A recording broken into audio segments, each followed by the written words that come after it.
Good evening and welcome to Gana shot. Gana shot में आप सबका स्वागत है। Today we're going to discuss about Trump's America 2.0 and what India can expect. And to discuss this topic with me in great detail is a very eminent panel consisting of General Gautam Murthy, Brigadier Arun Sehgal, Admiral Anil Chopra, and uh, Ambassador Anil Tribunayat. All of them are familiar with the Casa and the Gunner short format. What we'll do is we'll I'll keep inviting each of them in turn for about, and they'll say their piece in about 10 minutes, and then we will have a second round if feasible, or I'll take questions from the audience and pose it to where it is concerned. Okay. Before I invite everyone over, I actually welcome the entire panel to Ghana Short Casa webinar today evening. It's a pleasure to have all of you here on live, gentlemen. Okay. Now, as far as America and India are concerned, we are supposed to be strategic partners, and we are. And this strategic partnership has been growing for the past 25 years. But what's changed from what it was, say, a month back to now? A new president, Mr. Trump, in his second avatar. What do we expect? Much like what everyone else expects, a lot of uncertainty. A certain stream suggests that, look, the Trump presidency will give primacy to India because of the simple fact that after Benjamin Netanyahu, our prime minister, meeting Mr. Trump, the second head of state to do so. And a lot of things are to be discussed. But on the other hand, we all know Mr. Trump is transactional. And there are a lot of issues. We have a lot of alignments and we have a lot of misalignments. Misalignments, if I just highlight BRICS, SEO, equation with Russia, Chabahar port, all those. And what is, I wouldn't say at stake, but what needs to be sorted out with our new transactional relationship with USA is the issue of our strategic autonomy. And many more. I just highlighted. I've just put out the pegs on which we can hang our clothes. And I'm sure that each of our panelists will come out with their views about what America 2.0 is, what it means to India, and where we will go forward. And with this, I'd first request General Gautam Murthy. Sir, the floor is yours, all yours. Thank you, General Shankar. Good evening, my fellow panelists. Good evening, viewers. And General Shankar, thank you for your great introduction. But we start this webinar, I feel, in the midst of a huge controversy that has broken out in India with the illegal Indian migrants returning home in a US military aircraft, handcuffed and shackled. While it surely made good optics for Mr. Trump's political base, the government of India was caught off balance with a political firestorm that erupted in Parliament that necessitated the External Affairs Minister to make a statement to the effect that their return in this manner was as per the US's own SOP. But whatever be the case, at least in the media, it takes the attention away from much more important relevant issues that you have brought out, General Shankar. And as the PM embarks on his first visit to Washington to meet his good friend, the President of the USA, Mr. Donald Trump, after he was re-elected. I'm afraid that this overshadowing is going to play out in the media, more importantly, unless we make efforts to sort of push it into the background. But during his visit to Washington now on 12th and 13th, India can expect the discussions. The ambassador will bring it out, I suppose, on trade, on immigration, defense, investment with the United States. And the visit will aim to strengthen the bilateral relationship between the two countries and address key issues of mutual interest. You see, ever since Bill Clinton took over, our relationship with the US has been getting stronger and stronger with each visit. And in fact, the PM's last visit, when he addressed the Congress, went off spectacularly well. But the expected outcomes and discussion points away from the optics, first and foremost, would be trade and investment. You very clearly said that Mr. Trump is a transactional president. He's a businessman at heart. India will try to hope to restore the generalized system of preferences, trade benefits that were revoked by the previous Trump administration. Discussions are likely to be intense on trade and investment. As it's a priority issue, India straight away reduced the tariffs on Harley Davidson, which Mr. Trump had flagged last time. Defense cooperation, the other panelists will be speaking about it, but we expect big ticket announcements on military purchases and collaboration on AI. Nuclear cooperation, again, there ought to be some progress in negotiations. We are looking at development of small modular reactors. So let us see where this takes us. Immigration, I've already mentioned, and in fact, I'm going to speak a little more about it. Modi is going to discuss this. Mr. Trump is going to flag it. The officials are going to discuss it. Let us hope that this issue of immigration is not overshadowing it. But as I said, concern over treatment of deportees is huge, especially the use of restraints. Now, we've all seen American movies and we know clearly that the prisoners get handcuffed and get shackled on the ankles, so they're not able to move properly. It is quite a demeaning process, but you see, for us, they are just simply illegal immigrants, but for Americans, they are criminals and ought to be treated as such. But how other countries are dealing at it, we'll come to it. If perhaps we had sent our own aircraft, maybe things would have been different. But India is expected to press the US to ensure some dignity in their deportation process. Also, there is a dispute about the numbers. I do not know what it is, whether the US has given 295 names, whether they're part of a larger group of 487 people that they want to remove. But a significant challenge lies ahead that there are approximately, as the US has indicated, that 18,000 Indian nationals are set to be deported. So the focus will take place there. There are political ramifications, as I mentioned, and we do not want this to take away from the legal immigration challenges, which the legal immigration challenges, the barriers that are being put up to legal immigration, especially for students and professionals, as also tourists. So India will obviously try to work on this. We are making great diplomatic efforts, and the US expects cooperation from India on this as well as on trade. So we have got a balancing act ahead. There is, however, one issue that India needs to highlight, and to my mind, this is a very important issue and we need to take it up. We are all aware that Pakistan has their so called Kashmir Solidarity Day on 5th of February every year. This year, the Hamas leaders attended this anti India event. And there's one Dr. Khalid Al Qadomi, their rep in Iran. He took part in the meeting. And the event was titled Kashmir Solidarity and Hamas Operation Al Aqsa Flood Conference. I will repeat, look at the linkage. They're linking Kashmir issue with Al Aqsa flood. And we know Al Aqsa flood was a terrorist operation just like 26/11 took place in Mumbai. Now, this was attended by top commanders of the Jaish-e-Mohammed and Lashkar-e-Taiba. This is hugely important, and India needs to flag it, needs to bring out Pakistan's active support to all three US designated terrorist groups. This must be taken up with urgency and with the importance it deserves. So I will conclude by saying that this PM's visit is significant because he'll be among the first world leaders to visit the US after Mr. Trump's second term inauguration. It indicates the importance of the Indian US partnership and the bipartisan support it holds in the US. And PM Modi and his delegation have their tasks cut out for them. More on that by the other panelists. Back to you, General Shankar. Thank you.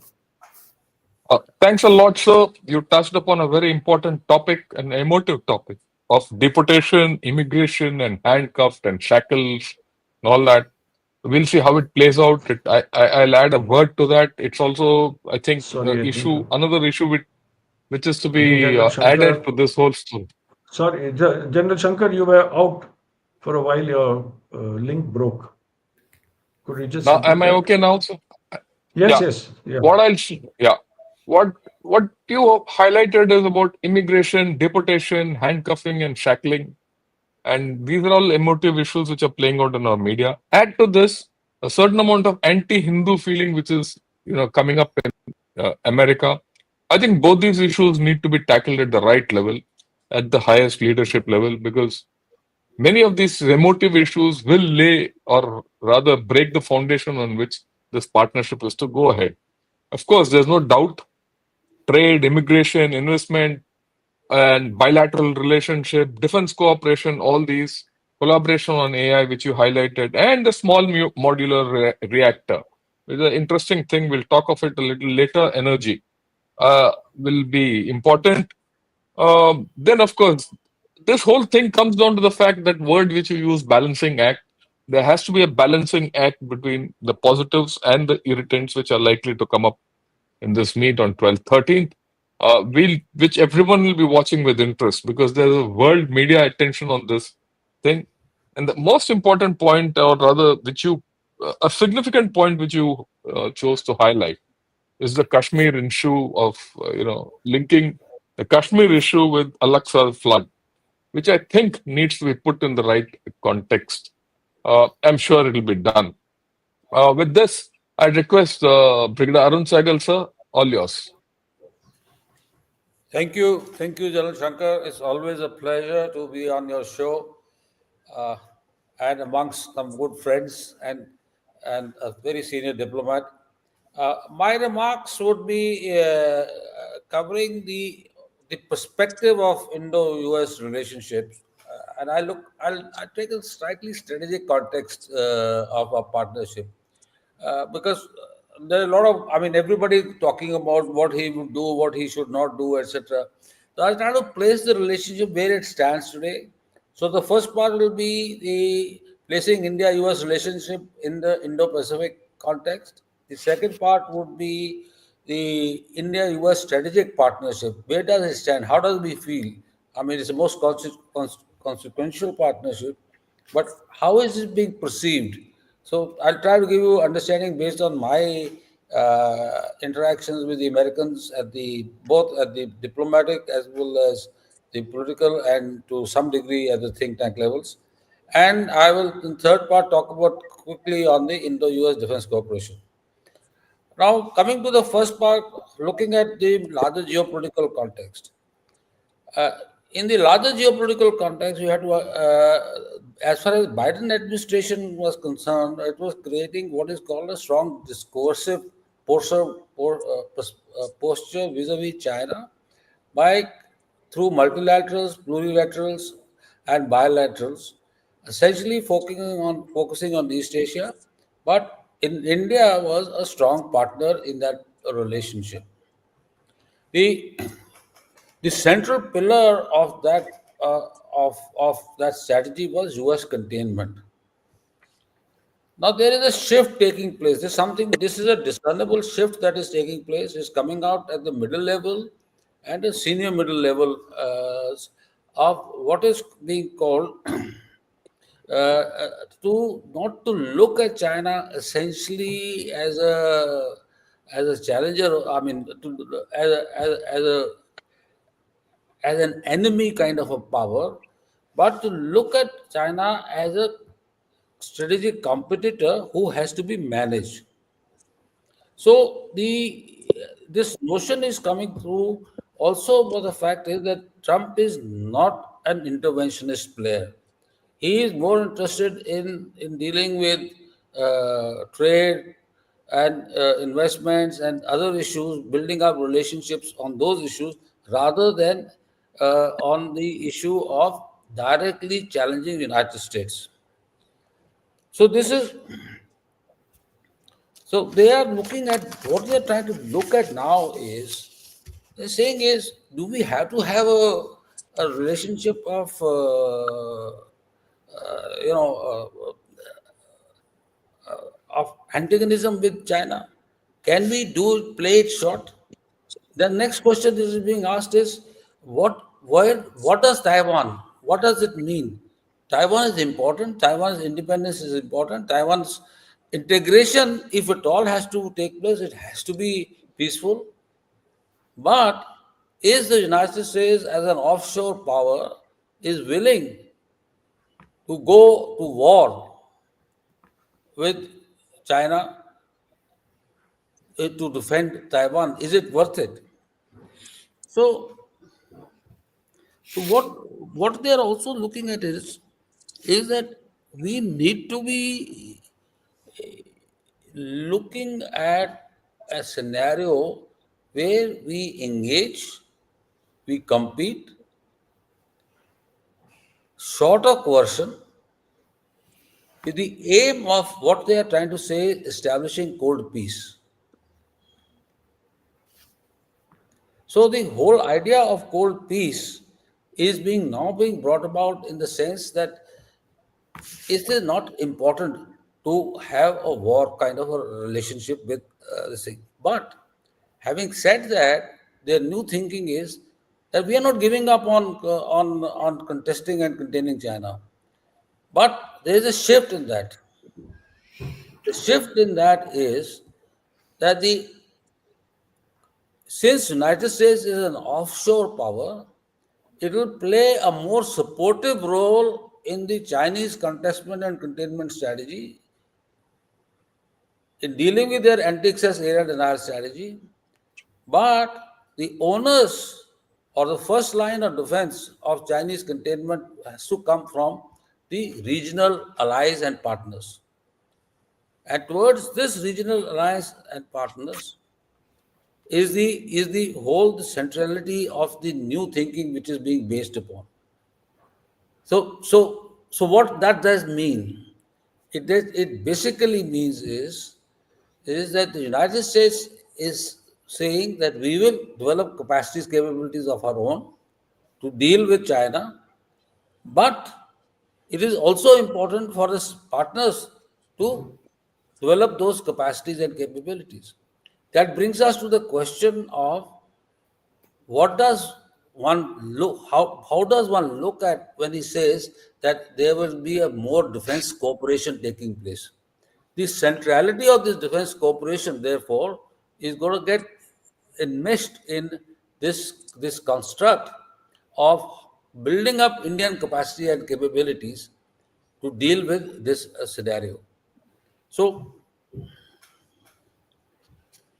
the the second thing is there is also within this whole construct a thinking is that we have to acknowledge the fact that the world has moved from unipolarity to bipolarity. What is the nature of this bipolarity? Is something which is emerging. It is true that it is an unbalanced bipolarity where America does hold a hand, but does America hold a hand everywhere?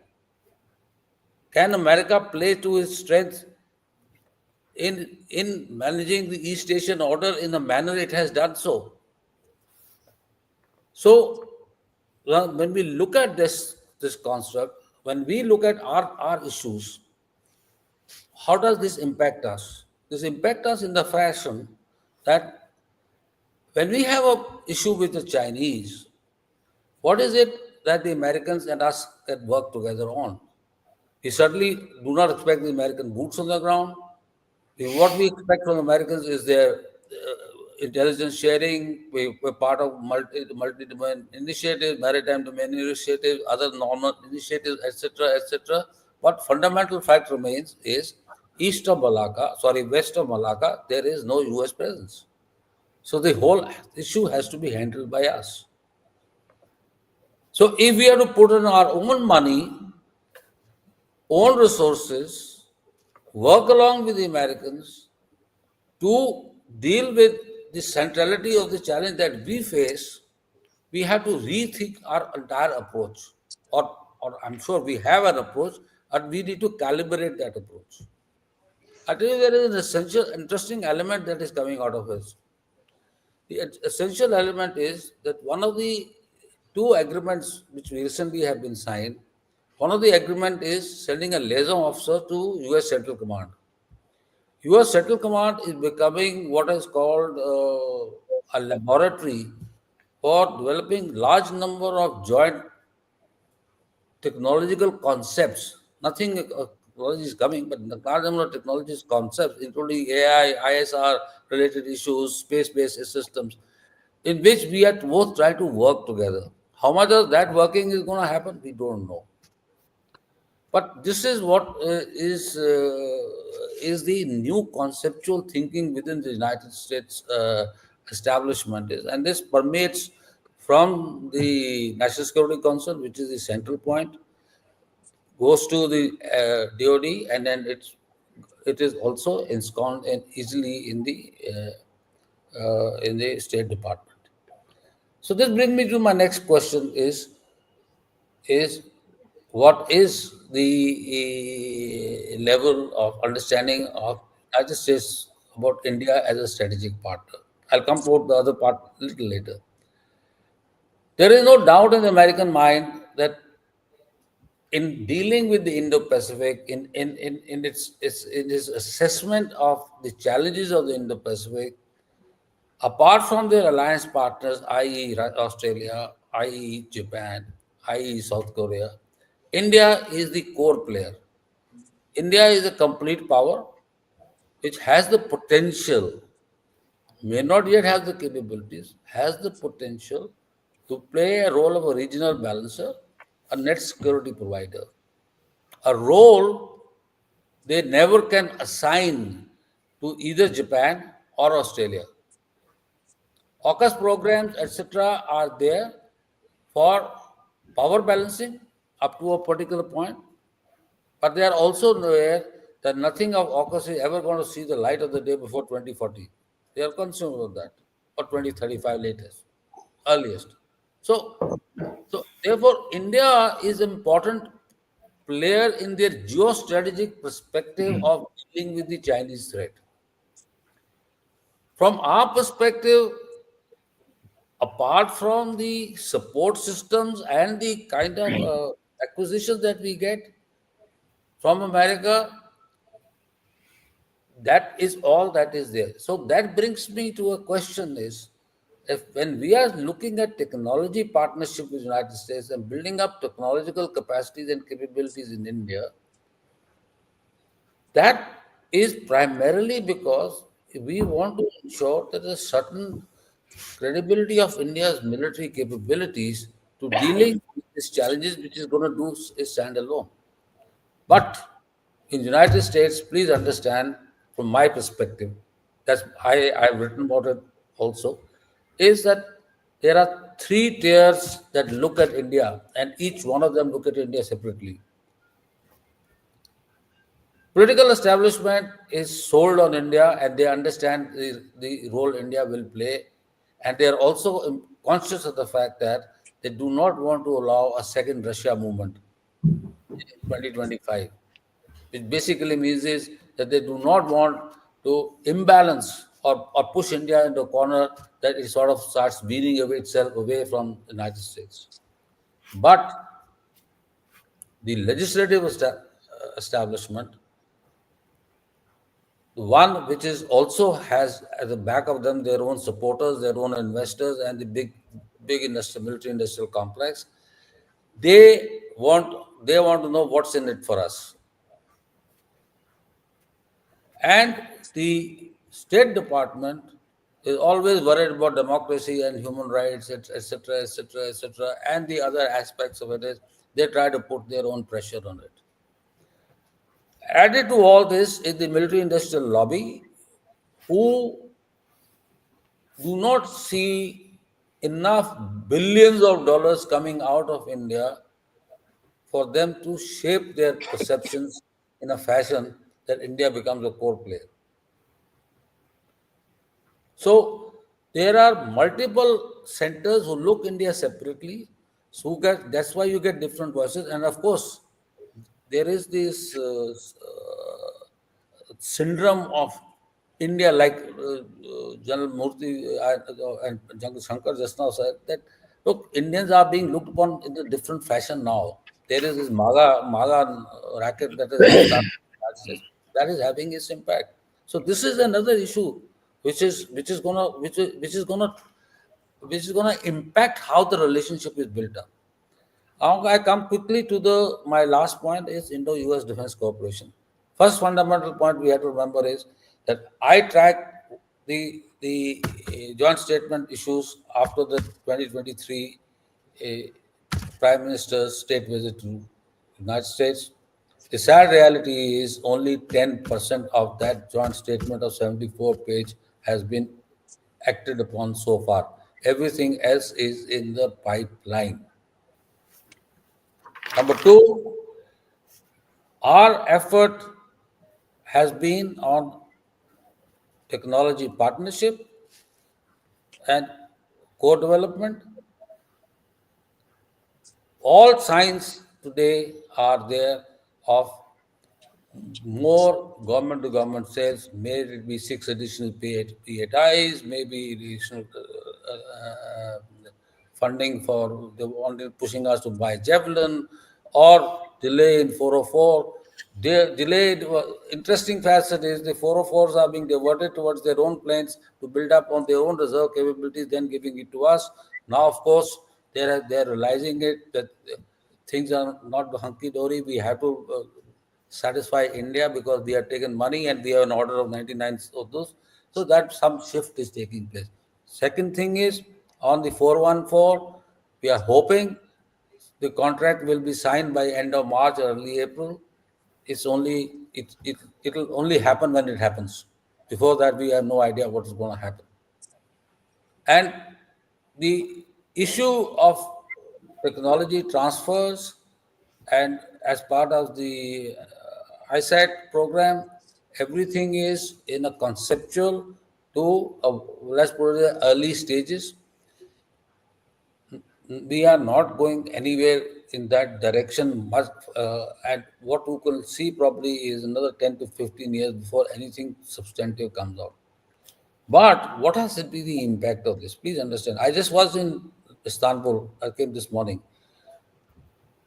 Every single technology that is being talked about, every single aspect of our relationship that is being talked about, is being consumed by our opponents as something which is happening, which is on the line, and that is being used by them to talk to their supporters to get those technologies from them.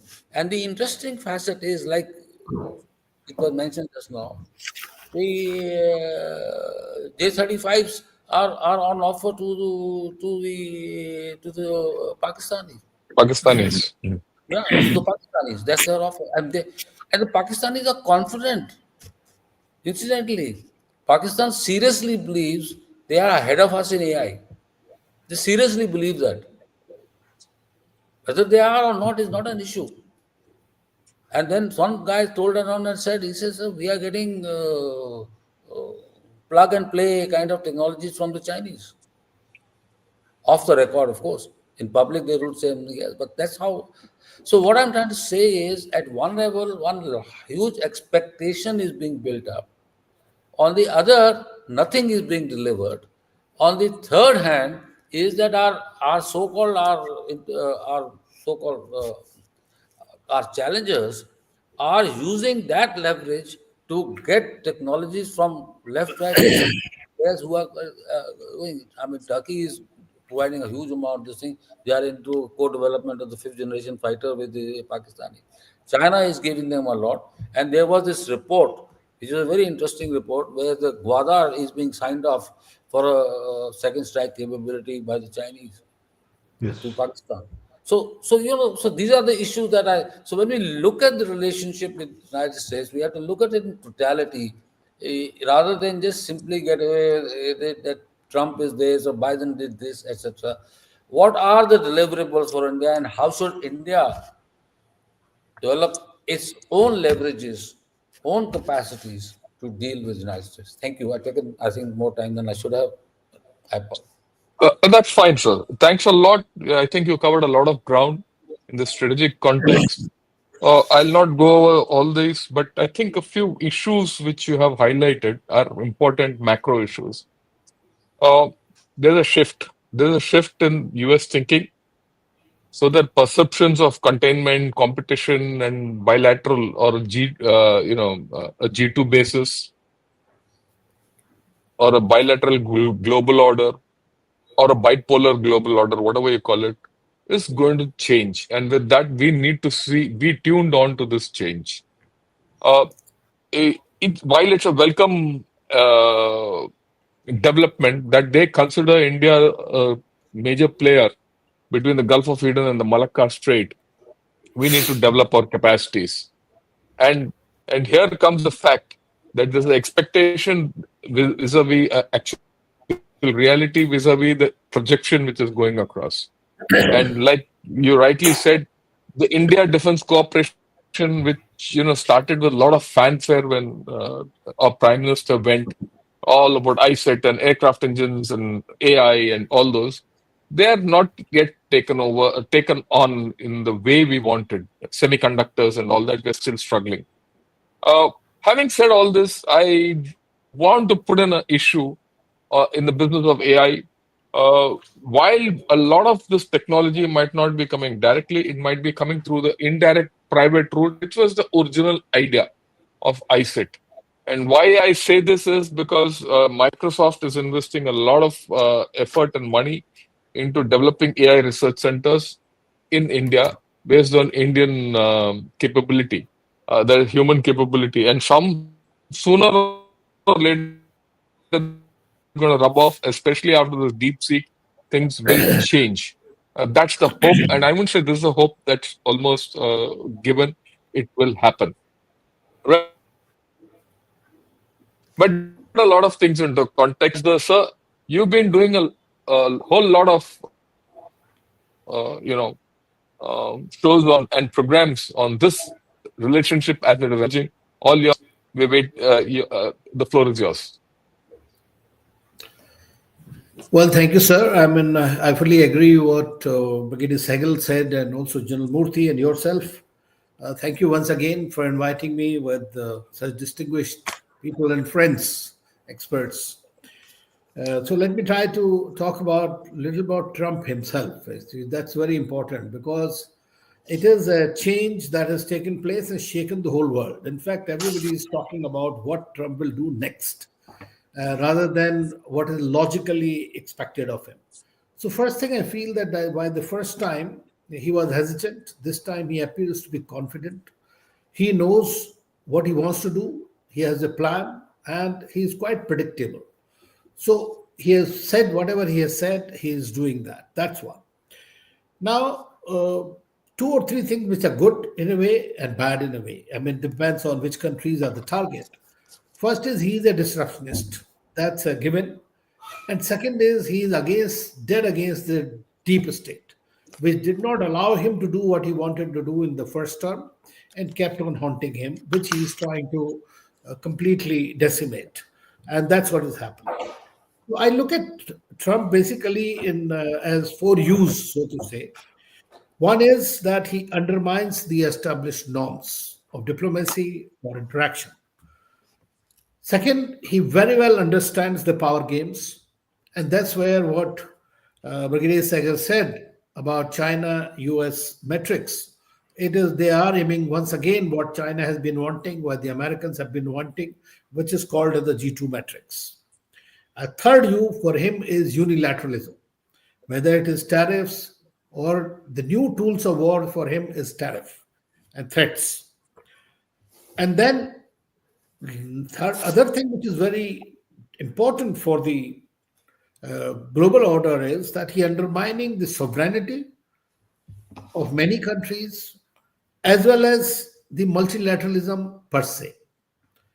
His withdrawal from the Paris Agreement, his withdrawal from the UN Human Rights Council, from the WHO, and maybe many others in future going forward, indicate in that direction, which is very important. He is an unorthodox leader, goes mostly by, earlier he used to deal in diplomacy, now we see social truth or whatever, or X. He has got Musk to do a lot of bidding what he wants to be done. So from those points, I think that he's quite an extraordinary leader in many ways. Now, coming to India, basically, I mean, I believe that our relationship is broad based, it's wide, it's deep, and it is strong and stable and has a bipartisan support, which has been seen. Plus, Trump also likes strong leaders. That's why he has respect for Putin, he has respect for Xi Jinping, he has great respect for Prime Minister Modi. About it, he has talked. And that's the reason that Prime Minister Modi was one of the first three leaders to have called him and congratulated him. He's also one of the leaders who also, basically, Dr. Jaishankar was there, as we know, and was sitting in the first row. It was symbolic. It may not be substantive, but that was something that shows that India does have a place in his system, and that we have to see. And the fact that he's again going to be a second or third leader to be meeting him in the White House is again an important gesture. Uh, it also is important because this year we are also going to host the Quad Summit. And the foreign ministers recently met in Washington, and that was the first of the meetings, multilateral meeting, plurilateral rather, which Rubio, the Secretary of State, had, and his second meeting was the bilateral with Jaishankar.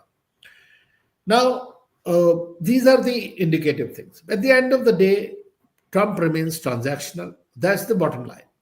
So when he is transactional, during this visit also, we will see Narim, as you know, the Raksha Mantri has recently, yesterday or day before yesterday, he spoke to his counterpart, Peter Hegseth. So that is obvious that there would be defense deals. Now he wants, you have seen that when he met the Japanese leader, Japanese leader said that I'm going to invest at least $1 trillion in USA. When he spoke to MBS said, I'm going to spend $500 billion in the USA. So he is trying to make those very big statements.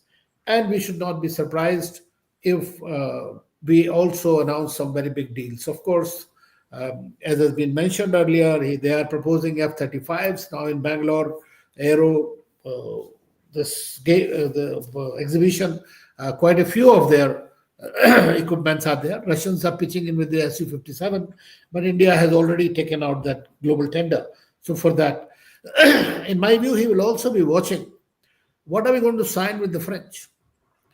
And it has to be whatever we sign with the US, and that's the way the US system works. If you are buying a $5 from X, you need to buy a 5 plus 5 from me. So I think that is something that we are going to see. But how it works out, it'll be something that is very important. Of course, we have already agreed to change, as you know, in the budget about this Civil Nuclear Liability Act, essentially to bring in the French and the Americans to use more modular reactors and other things. So that will be something which will be there. Extradition of Tahabur Rana would be also on the cards, in my view. Then what we are seeing is that drones, Reaper drones, I don't know how many we have received so far, but that is something that 31 of them that could be added further. We may be also pitching in for getting more oil and gas from them, because he is making drill baby drill. He's going to make United States as the major producer. He has already gone out of the Paris Agreement. So this particular thing, we will see a lot of big ticket items being announced, or most likely. The AI, cyber, quantum computing and all that.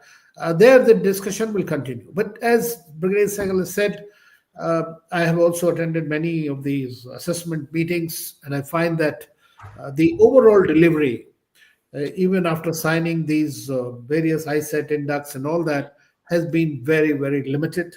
And until and unless we do something about it, it's going to be quite a difficult thing.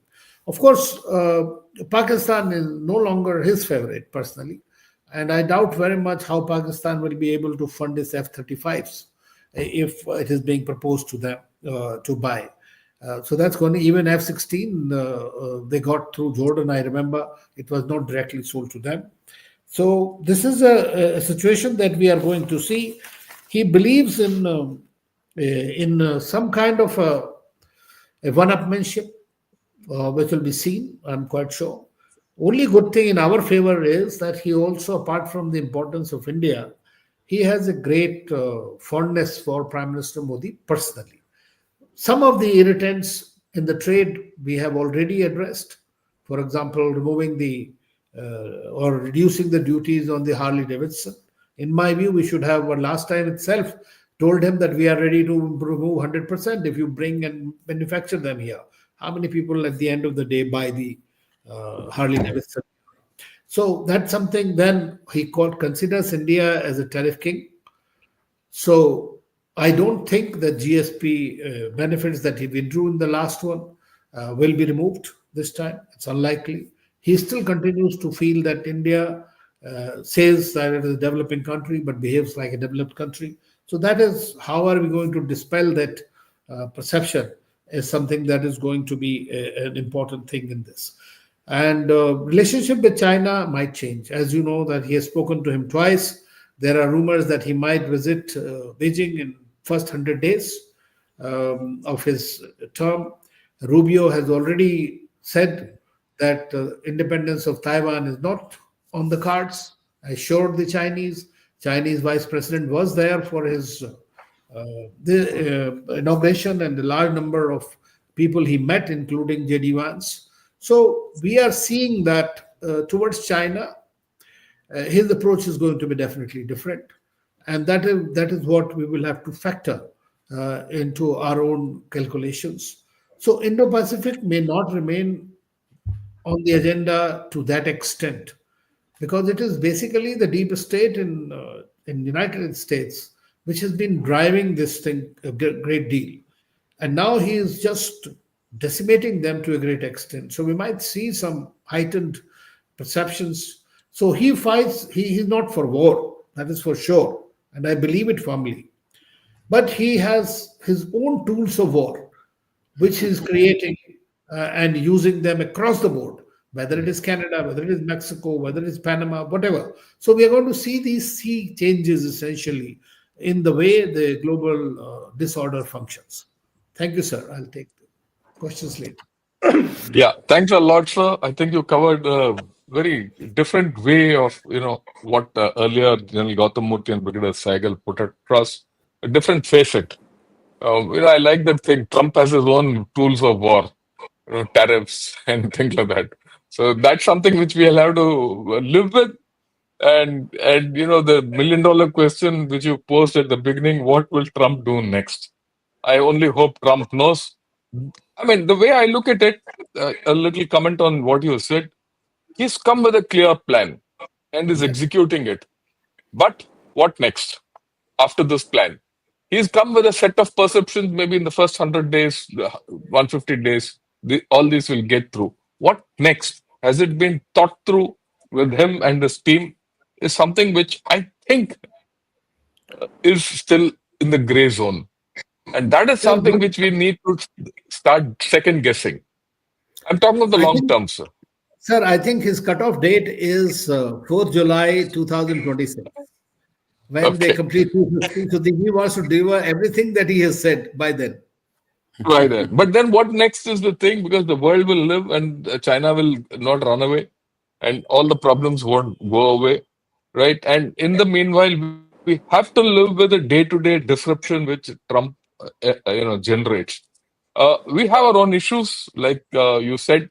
We have our own issues because all the deals with USA, it's not now, historically, have you, I mean, they take long to fructify, and delivery also takes a long time. So to that extent, I'm a bit sanguine. Whatever defense deals are going to be announced now, they're not going to happen overnight. They're going to happen over the next 5-6 years. The lifetime of any deal with USA is up to anything between 5 to 10 years, right? So that we actually have some leeway after doing a lot of announcements. because the delivery is always questionable and the deal is also has to be, that's how the FMS procedure works. The only procedure between India and USA is through the FMS. Okay, we're going to live with this two-tone perception of Trump vis-a-vis China. Is China a competitor or China a protagonist or antagonist? Is a issue which we'll have to keep second guessing throughout. Okay, we will have some irritants removed and some new ones coming in. Overall, we are in a nebulous space where we have to start thinking afresh, whether it's the India-China construct, Indo-Pacific construct, or our regional issues, or how to deal with Pakistan. We have to start thinking afresh. But at the base, if I may say, we have to start thinking on our own. We have to learn how to stand up on our own, and this is a great lesson for all of us. Thanks for your intervention, sir. With this, Admiral Anil Chopra, sir, we made you wait long enough. All yours now.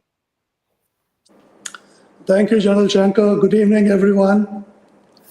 Donald Trump is doubtless a very different type of leader and politician who has developed a reputation for total unpredictability. That may, however, not be so, as his actions are mostly based on very strongly held beliefs in regard to both domestic and international scenarios. Domestically, as has been said, he is determined to effect a small government, eliminating as much fraud and wastage as possible, very much like minimum governance, maximum governance, minimum government slogan that we heard in India. He is attempting to do this at breakneck speed before his opponents, who essentially are people with vested interest in the large state, have time to stop him through courts, impeachments, and so on. And as everyone is aware, that will impact the deep state, which I mean the state which is permanent, not elected, the bureaucracies of Washington, D.C. Internationally, he believes that the US is being ripped off, he believes, by both friends and enemies, and spending too much money and blood to undertake global leadership and policing, with very little to show for it, except being, well, hated and denigrated by those who should be a bit more open to it. And therefore, he's of the view that America getting involved in local politics and economies of other regions is only going to bring, people reviling the US or, actively cursing it. Over the last decade, now these are his two basic fundamental pillars. I'm not standing on judgment. He has convinced the majority of the American people about these stated beliefs, and he has achieved the popular majority vote. He is acting and will take actions and continue to act for what he believes America first, both domestically and internationally. He will certainly get out of multilateral institutions which are being financed mainly by the United States, with little to show it from the American perspective, the United Nations, the Paris Accord, etc., etc. And I think he is going to look at trade more as a bilateral issue than a world trade or global issue. Now, I actually believe it's not important whether we individually or collectively agree with Donald Trump and his views. What is important is that we understand them so that we are able to gauge his possible future actions and the trend lines of US foreign policy. Moralizing and judgmental taking judgmental stances is going to be of very little use to us. And outrage even less so. The whole world is full of outrage at Trump, including all the legacy media of the United States itself. There is outrage at everything. That doesn't help. I think you need to take a cool view of not only Trump, but his movement, Trumpism, which has not only got international ramifications, but more in the domestic arena. Now, many of those, I think because of lack of time, I'm not going to really look at anything as far as his domestic stuff is concerned. Let us look at India's assumptions when we talk about Trump. We keep saying to ourselves that we are important enough and there's enough bipartisan support. It is very deep, so there's unlikely to be any major shift, and we are needed as a counterweight to China. And in the same breath, we say he may change his policy towards a G2 with China, so we're not very sure. And then there are people who think that there are some in the US deep state who are worried about India and its potential power and are actively trying to undermine it. So we are caught, as usual, in cross current of opinions, which is okay for a democracy. But at this juncture, when we have this new political force at the global stage, we need to basically understand one thing, which the panelists have said, that the man and his movement is transactional and is not likely to be moved by anything emotional or anything sentimental or anything which is based on his personal friendships either with any of the world leaders. It will be, from his perspective, what's in it for America, and he'll follow the American interest, as do all nations follow their own interest. Now, what are the likely impacts in America, which was today's discussion? Trade and tariffs are going to be based on quid pro quo, and I think we've realized that, and some action is being taken, but this is going to have to be followed closely. Immigration, no one has a right to go to the United States, like no one has a right to come to India. We went to war because of Bangladeshi illegal immigrants and refugees. So the present state in the southern border of the United States has struck a chord with all Americans, and they are supporting his movement on immigrants. We are naturally emotive about it, but these are people who went there illegally, but nonetheless, they can be treated much better when they are deported back. On tech, I think there is always a concern in the American deep state that whilst the Indian government and Indian organizations will not leak out any transfer of technology, but rogue actors who may be overtly sympathetic to some of America's opponents, rogue actors within the Indian setup may leak out technology which is given there. So transfer of technology remains, to my mind, an area which is not going to be that forthcoming till various levels of the American establishment are sure that it will not leak out from not governmental channels or organizations, but others. We have a chance to up the nuclear equation, and I think we should be able to do that. Hopefully in this visit of Prime Minister Modi to the United States, we should hear more about the nuclear sort of interaction, which will help us in the transactional business. As far as US investments are concerned, we have to continue towards reforms, for the ease of doing business, deregulating, much like what he's trying to do in the States. Money is not going to come in if people are uncertain about regulations and taxes. And I think that will be a conversational piece between him, between us and the United States as we go along. US aid will definitely go. NGOs are going to run out of money. People who've been getting US money for their pet projects in India under various names, whether humanitarian or whatever, but that's definitely going to stop. On defense, I think it will become a little more transactional, and I think we'll have to see that for them to give us the kind of stuff that we keep wanting, what is in it what's in it for them to that, because then only you will get what I think we need. And of course, the US, and bipartisan almost, has issues with Russia, China, Iran, North Korea, and now South Africa.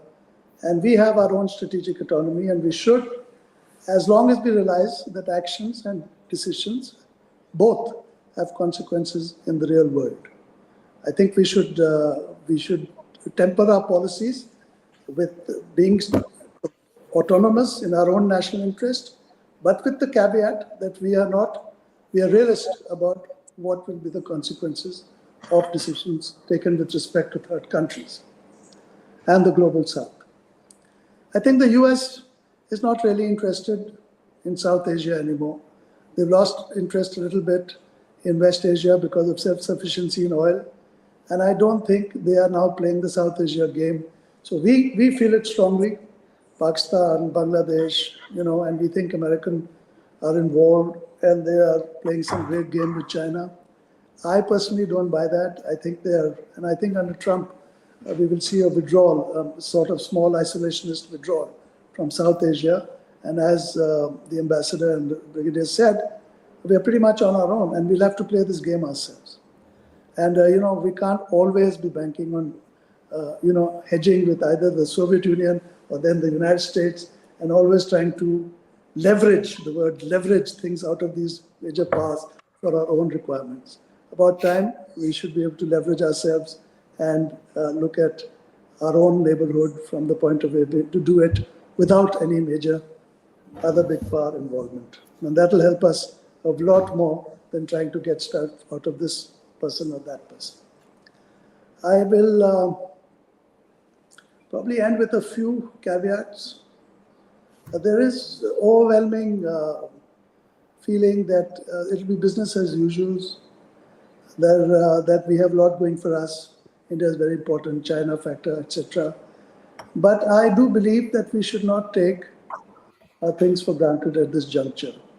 And what happens in the next 1 year will be important. Trump may be succeeded by anybody, and Trump will go, but Trumpism has already made its inroads into the United States fabric, and the United States has changed in a way that it will not go back to the last experience of the last 15, 20 years. And therefore, we should be looking very, very closely at the US domestic scene, getting a little more familiar with the various echelons and various support and non-support from various levels of the United States establishment, including of the various organs of the deep state, including state, Pentagon, the intelligence community, and otherwise. And any discussion about India and America or impact or assessing American actions has to take cognizance of the fact that there is normally not much agreement between the White House, Pentagon, state, and other organs of the establishment. And different views are there about different things in respect to India.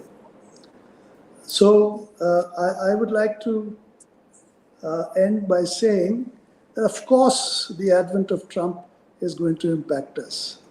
And all I can probably recommend from my side is that we have to be more realist, less emotional, less, and we have to get rid of this outrage. We should not be outraged at every action that is taken by anybody, whether it's the Americans or otherwise. There's too much outrage and less sort of analytical thinking. I'll end there. Thank you. Thanks a lot, sir. Less emotional, more realism, less outraged. And I think all this ends up to the fact that we need to be as transactional as Trump. And herein lies the dilemma. We seek strategic autonomy, and he wants dependence, or dependence on buying his weapons, American weapons. Do we get this strategic autonomy or not? How transactional will he allow us to be, or how transactional can we be? Are the major questions. Like you rightly said, transfer of technology is, to my way of looking at it, might not happen for a long time to come. So the bottom line is, Trumpism will change or is changing USA in ways which we have not been used to. So to a large extent, the new USA will come out, and that new USA will have its own transactions all over the world. So we have to do that. Simultaneously, I also feel that this new USA which Trump is fashioning will develop its own deep state and will have its own global agenda. How fast you tune on to this is going to be an issue, right? You also said that an important thing that US has lost interest in South Asia. That has grave implications for us. And so I'll start the second round. I'll ask each one of you a question because the questions from the audience are far too many. I'm not going to get into it. I'll start from this. If we go by the fact that US has lost interest in South Asia, and more so it'll withdraw from South Asia, as Admiral Anil Chopra has said. How do we deal with our neighborhood, and what should be our understanding with USA to deal with our neighborhood, especially the smaller, leave Pakistan out, at least with Bangladesh, Nepal, Maldives, and Sri Lanka. This is a question which I'd like Gautam Murthy sir, your take on it. Interesting question whether the US attention will move away from South Asia and what about our other neighbors? Well, firstly, the elephant in the room obviously is China. A lot will depend on how uh, Trump deals with China. Is he going to treat them and sort of get into an embrace like he did with North Korea in his first tenure? Right now, he's ignoring North Korea. There's nothing substantial has happened. As far as so, we'll have to see as to how he takes China. But whatever be the case, he's seen China as a strategic competitor. China has not liked the phrase that he used initially, calling them his strategic competitor, and then, of course, they came out with that statement. But Trump will see India as the only bulwark against a rising China. He has noticed it earlier, and he will continue to do it. The other thing is about Pakistan. If we get another 9/11 kind of a thing happening with the genesis in Afghanistan, be rest assured, Afghanistan will get bombed to the Stone Age. And for that, the US will require Pakistan bases. So I'm just doing some slightly different kind of crystal ball gazing and seeing the usefulness that Pakistan brings to the table insofar as its relationship with the US is concerned. It will be purely transactional, and India has to brace for it. Bangladesh, well, I'm sure Mr. Trump and his colleagues believe, like many in India do, that the deep state was very much responsible for Sheikh Hasina's removal, and as a result has created and what you spoke about, General Shankar, yesterday that I saw, you called it a unarchy, Yunus's anarchy, and which you say was very well planned and laid out. Uh, that is going to be an issue for India because India needs to ensure that this doesn't spill over Bangladesh's border. If they've created a mess for themselves, they have to deal with it. How will Trump deal with that? We'll have to figure out. I do not think Nepal, uh, Sri Lanka, or Maldives would figure out in Mr. Trump's vision as any kind of importance. India has to deal with her neighbors on her at her level with her clout in the neighborhood. And let us not feel shy of our strength. We deal with them as equals, but at the same time, respect should beget respect. Thank you. Thanks a lot, sir. I think you made some very important points. The last thing I'd like to add to what you said is I'd like to see, you see, after all, when Mr. Dr. Jaishankar and Marco Rubio, when they first met, they did discuss Bangladesh. So, what kind of an arrangement comes out after a Prime Minister meets the President is Yes. an interesting issue. Considering the fact that India was allowed to handle the Sri Lanka crisis when it happened, and that happened. It started during Trump's first presidency. And so, do we get that same leeway back? If we get the same leeway back, I think it'll be good. But then we'll have to see because, like you say, we don't know what he's going to say next. But there's one thing which I had read somewhere. I think it was a good piece of advice which that person was giving to everyone. He says, "Don't look at what Trump speaks. Look at what he does." So we'll have to see what he does, and then we'll have to take it from there. Okay. Uh, the next thing is with a point which came out. A lot of internal action is being taken in USA, and what USA we're going to see tomorrow will be largely different from what we have been conditioned to for the past decade, 2 decades, or 3 decades. Okay, and we're going to have a new set of external repercussions which are happening, and in the process, a new deep state will also emerge. I mean, like it's almost said. The question is, what will be our relationship with this new USA, and what will be the relationship with this new deep state as it emerges? Will it be okay for India, or do we have good potential to develop a better relationship with USA than what we've had earlier? Is the question. Your second guesses on this, Ambassador Trigunayat. Thank you, sir. Very interesting. In fact, right now he is dismantling the existing deep state. And as we all Deep know, that state. it is, yes, extremely difficult to completely demolish it. It has not happened in any country. They always remain there. There will always be the interests, and there is a group which will always think differently and wanting things differently. So, but Trump only has 4 years to do so.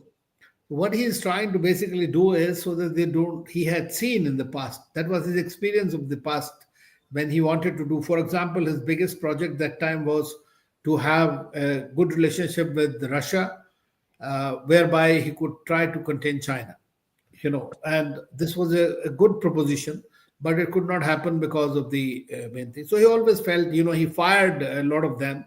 But this time what he has done, even very interestingly, is, today I read that he has barred even Blinken from all federal offices. They can't even enter those. What he has done is US aid was indeed, everybody knows about it, was an arm of the CIA in a way. They were involved in this, and this is precisely what they have done in Bangladesh, in our neighborhood. So to that extent, it might help us, but the damage is already done. So that in our neighborhood, we'll continue to have it. Deep state is, if we are smart enough, then we must already be having contacts with the kind of people he's going to bank upon. And if we don't have that, then I don't think we will have to deal with them going forward as and when it comes along. I mean, I doubt very much that you can predict who's going to be. But Elon Musk, if he feels good about China. He's invested there, so he is doing things. He has been talking to Iranians also. So they are working. But from my point of view, sir, only good thing that will come out of these kind of issues is that if he's able to settle somehow the Eurasian and the Middle Eastern wars, they will have a direct impact for us. I think it is very important from our point of view because we can't choose between today. We are not in a position to choose between United States and Russia today, irrespective of whatever we may say for our strategic autonomy. So I think that will be good if that happens. Although you know about Iran, Chabahar, he is already sanctioned again, Yes. and so it's going to have an impact on our designs with the Iranians. But he's also talking to Iranians for starting a new dialogue on the thing so that they don't have. So let's see how it eventually plays out. But it's too premature to say whether a true deep state will be able to be evolved post Trump and can function 4 years thereafter. I think you made some very, very interesting points, sir. Yeah, we'll have to keep our options open, and whatever the deep state which develops, we'll have to keep going with them. But towards the end, you brought up that issue of what's happening between Ukraine and Russia and Chabahar and all that. And a lot of our strategic autonomy and everything will depend on whether the Ukraine-Russia war can finish or come to some reasonable conclusion or a reasonable state of inaction, whatever you want. And then we'll have to start relooking at the whole thing, and we'll have to see how the Iran US equation also develops. And that will have a direct impact on what we have to do in the Indian Ocean region, also, if I may second guess. So, Brigadier Saigal, sir, your thoughts on all this? Where do you think all this will go? Because, again, we are now shooting in the dark. Okay, so fundamentally, I believe that the love fest with South Asia is not completely going to be over. I don't think America can, and it's not because of South Asia, the five small South Asian countries. It is about the power dynamics at play in South Asia, and that's number one. Number two is because if you notice.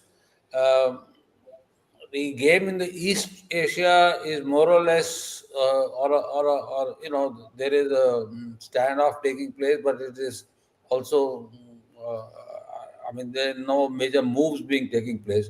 The Chinese power and influence is going to become more and more as it becomes a 23, $24 trillion economy into this region. West Asia will continue to be an area of concern for the Americans, whether they like it or not, as long as Iran is there. As far as Pakistan is concerned, please do not. I mean,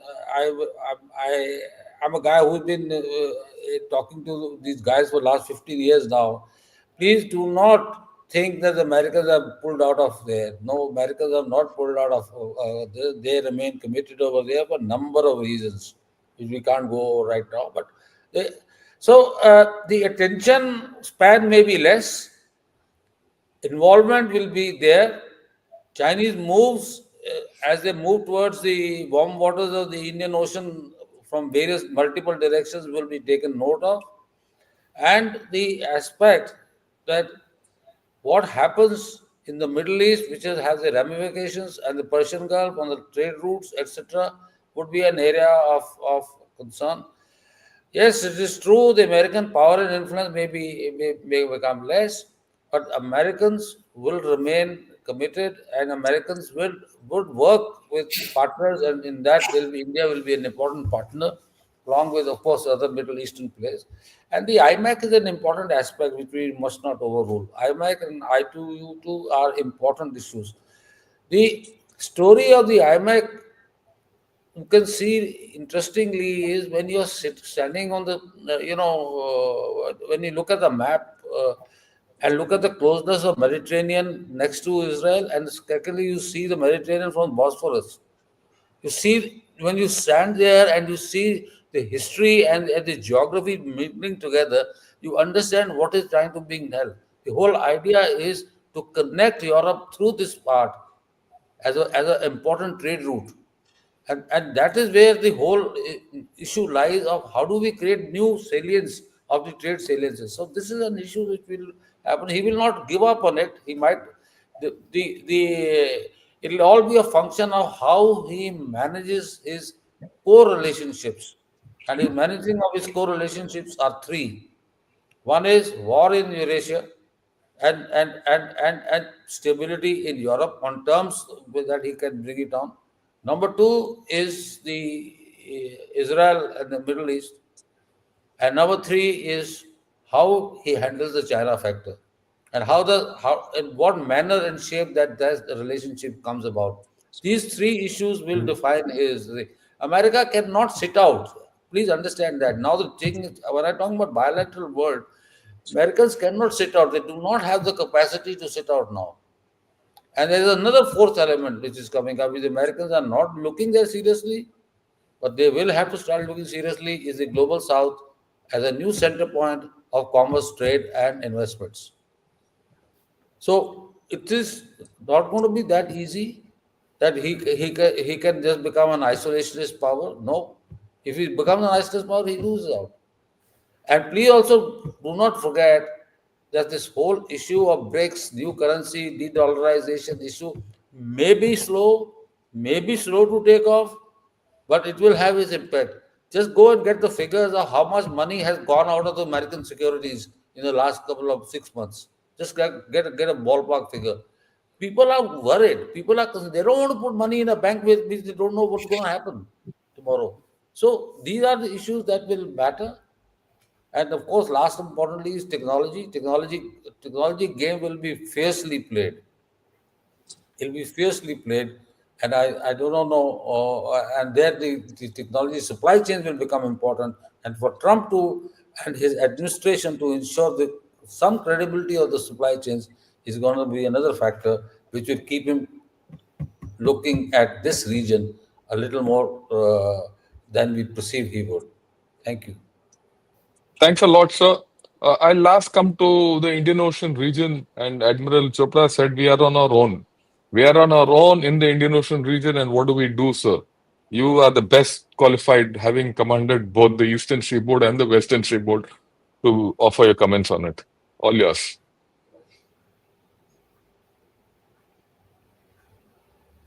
Yeah, You're muted. you're Anil, muted. Anil, you're muted. Okay, can you hear me now? Yeah. Yes, sir. Yes. I said my comments on the Indian Ocean have been fairly consistent over the last decade. I'll repeat them now. The Indian Ocean is a difficult ocean to get in and out of, except for those people who are already here. It is very difficult That's a nice in one. very combat. Yeah. In combat conditions, it's very difficult. In peacetime, anybody can come in and out. There are not many ways to get in and out, egress. And so when you are operating in the Indian Ocean, it has either got to be a friendly environment, or if there is a non-friendly, conflictive environment, then people who are out of this area have to have, like any history, bases and allies. And we keep worrying about China. Most people, I don't, because China is vulnerable because of the geography of the Indian Ocean and its own geography. And for all its little ports in Hambantota and Djibouti, etc., its only real base is Karachi. Because only in Karachi does he have the same sort of workshops which can repair warships or give him ammunition and the same ships, because he's been smart and Pakistan has been smart in getting the same platforms operating out of that base. However, even with Pakistan, as we all read, that there is increasing turbulence between the China-Pakistan relationship and in their corridor. And I would agree with Brigadier Sehgal on this point that Pakistan, if it's smart enough, could again take a leap out of one arm into the other, depending on what the situation is. On the Indian Ocean, the Indian Navy is primed. It's got 5 large bases on 2 seaboards and a 3-dimensional navy. It is entirely up to the nation how much it wants to put into the navy.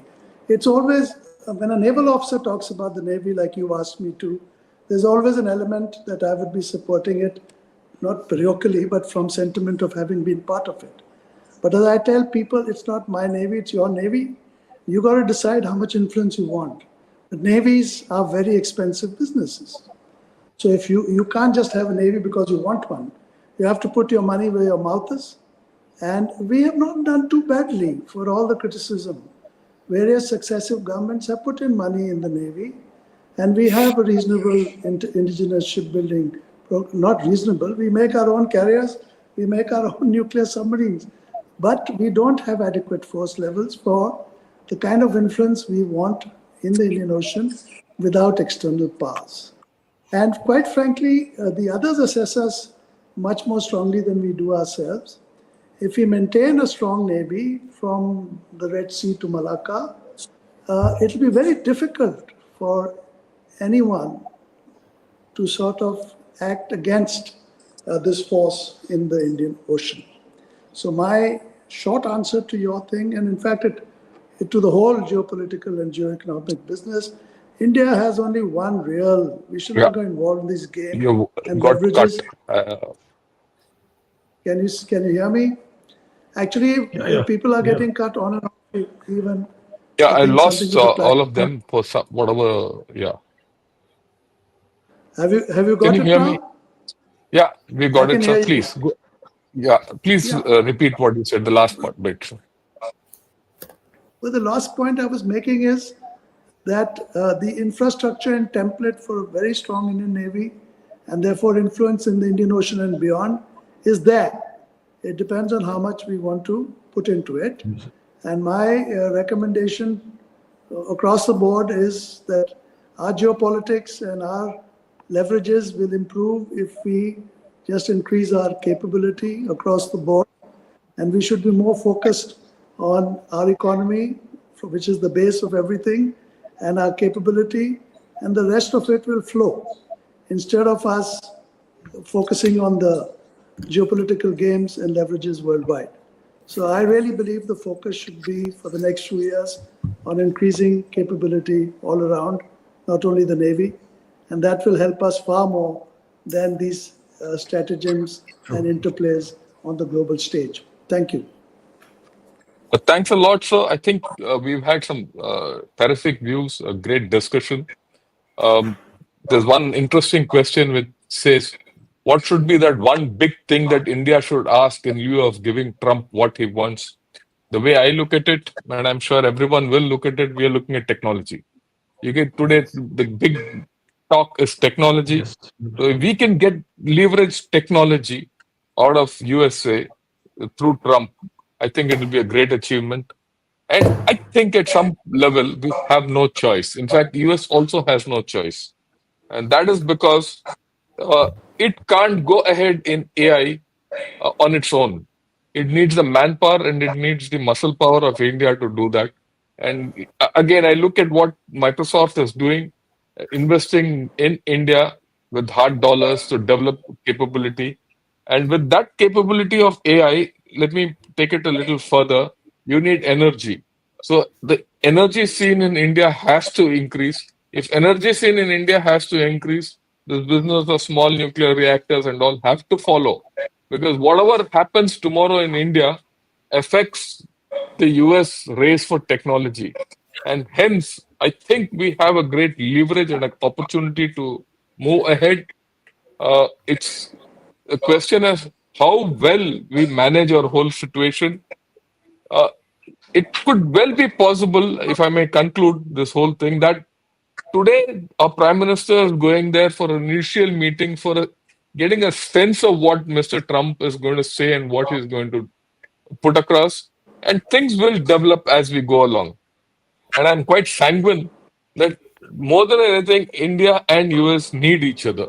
That need is there.